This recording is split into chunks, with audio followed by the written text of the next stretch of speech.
the committee aspect of it, some of you know that I worked with a group of people in town on a diversity, equity, and inclusion committee that we went to the town council and asked them if this was something they'd be interested in.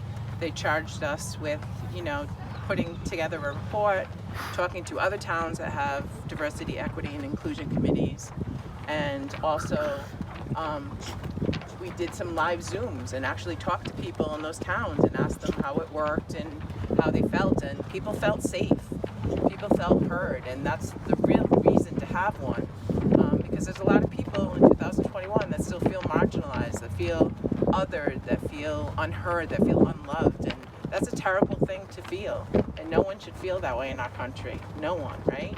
So we brought everything back to the council, and it got voted down in a 3-2 vote. So if you care about this issue, I passionately do, if you know me or follow me on Facebook or on the East Bay Diversity page, please bring it back to the council. Email them, write them a letter, call one of them if you know them. You can go right on the town page and find their emails and phone numbers, even if you don't live here.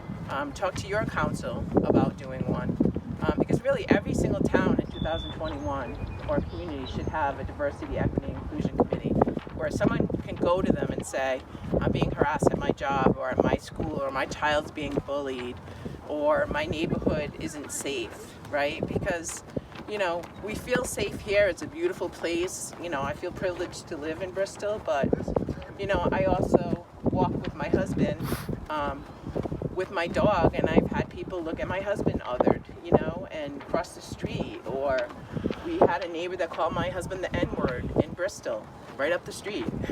So, that's my reality. That's why I'm here. I started the East Bay Diversity Group, as some of you know. About 3 years ago, we had a drag queen come in and do a story hour, which was wonderful, and it was a wonderful performance. The families that came loved it. The community that came out to support loved it. But we got a lot of hate, and a lot of those comments from people that were our neighbors and people that lived, near us or worked with us or went to school with our children. When that performer left, those people were still here, and they're still saying things on Facebook which are hurtful to other people in our community. So I say this, every time I do a rally or come out to a protest, but really, you need to vote, right? And we need to get other people to vote. And I always tell people, if you don't see change in your community, be the change, right? Call your town council, call your school committee, find out where the openings are on any committees or councils. Ask them about a diversity, equity, and inclusion committee for your town.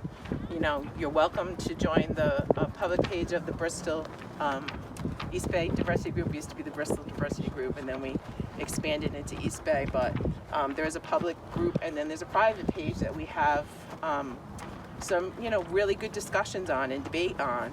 And it's private for a reason, because I value, the couple hundred people in my group as, community members, and we trust each other.